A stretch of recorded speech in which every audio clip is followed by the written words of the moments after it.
lon la a anuwa arul la tur nei le silo che boi tam takhi anom trina hei apoi emema apik takin mitam zo khianin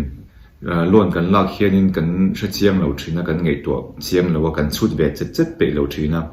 hei kan tlak chet na ni poka kan mutan na don nge ni chuang chonin lon te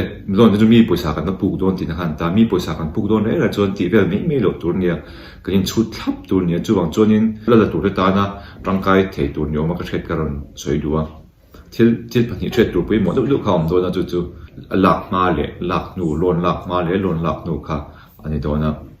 lon lak ma kan thet tur pui mo em khat na chonin enga ta nge ka mo lon ni ti hi ka eng zot nge tur ni a thena chonin sum don nan te mo thut thila te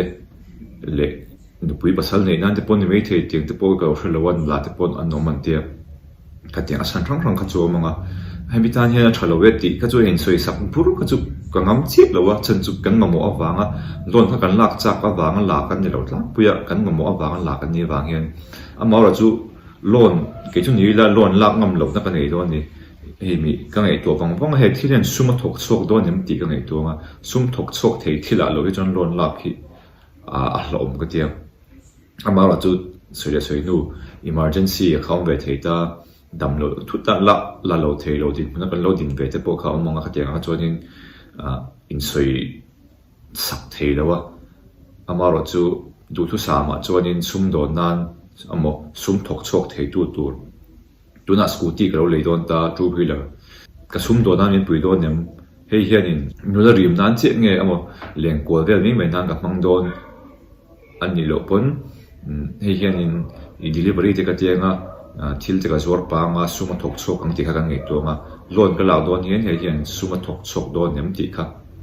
kan ngei to ma sa per tur ni antinan ke ma bi ka chonin in nei na nga lak te phei ka chu ka ngei mi an soi ka shet khanin amak khi ka til tu a tha pok ti lo ni tik tak chon ke ma mi man ngei ta na chon a chan chu in nei do na lon lak ngai khopa kha tianga kha chu zia chon midang ti anga ti ve kan tum bang thin ni ta kha thil thapera ni ngem ti ka ngei to thina midang ti anga ti ve kher tum lovin ke ma ni nei ang to kang khan ti ve mei la te ka tia in nei do na te phei chon in kan ma ni nei ang to ka ti ve mei ka ke chon in I karil ruwa chon om thina antinan roi the na man tur khan noi thum noi li noi nga lo ngai tang se kan nei lo ni chonin roi the lo mei la kha ka chu poison na ka tia mi ti anga ti ve zel tuma kha kan phak siang don chong lo ke ni ai ho sa kha nin ke ni ai ho sa le nei tur tam don tu ka tiang ka en ton ve zel kan tum chonin ke chonin thil tu lo wa ka nga ya ka soi fok ngam chon lo chan chu kan du dai nang lo ma ro chu mi ti dan anga bati tum ve zel ka chu nge yang ma ni personality tan pan thalo ni a hre sel lo ni chu wang chonin kan phak to ka nga kan hrianga kan phak to kan shet ka fin na ni ya kan thtia kan phak to ka kan ti nga ma kha question nan bo ni chumi pati fin na le question na han de te phei chu aro pui ka tia kha wang khanin kha claiming kan soi na dewa a pati na chonin lon kan la mai apung za tu kan thre nge tur ni a interest za tu kan zo anga a interest za tu tang khanin ka kan ngamem kan tianga chonin kan chutir kan lon ka la dona kum som chung I rul langa min tia mo kum som ni amo kum kha chung rul langa tia tianga kan zo sabai do hei lo chin cheula en zange a capital le en zange a interest ti kha entina noi som no la ta lon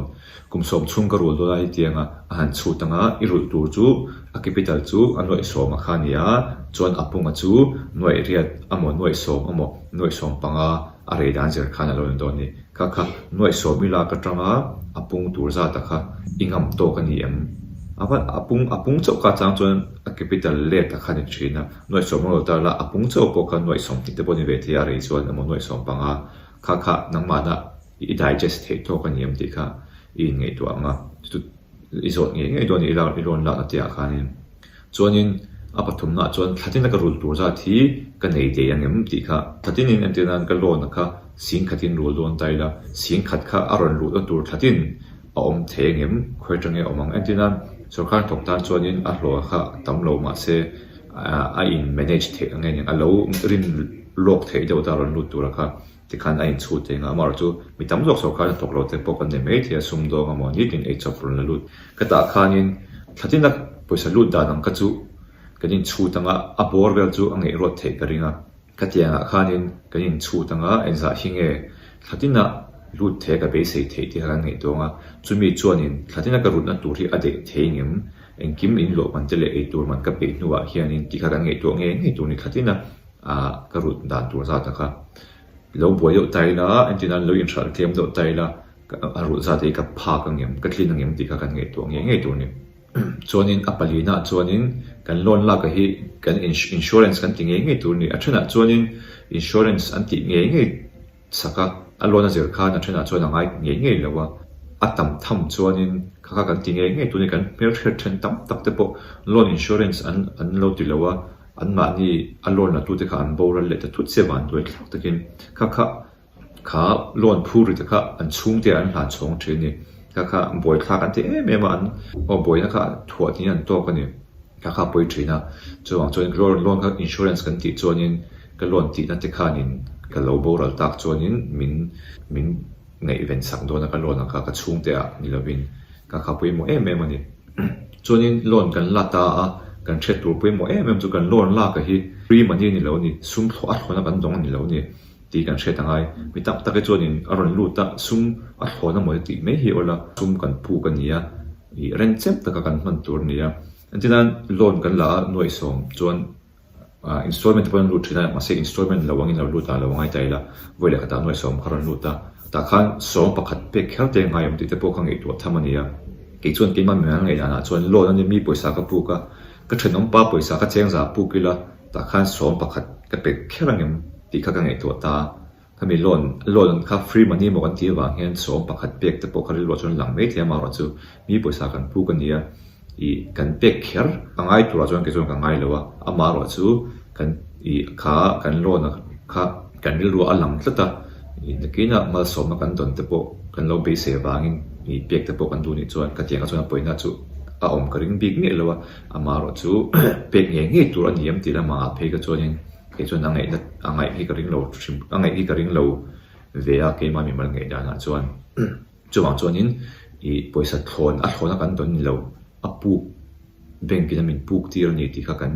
ngai to ra na chuwang chuan man dal tur lama po ka rulet le thengim ti thachung ranin kan mang tur ni chuanin kan puk to nuwa kan ngai to le tur pati na chu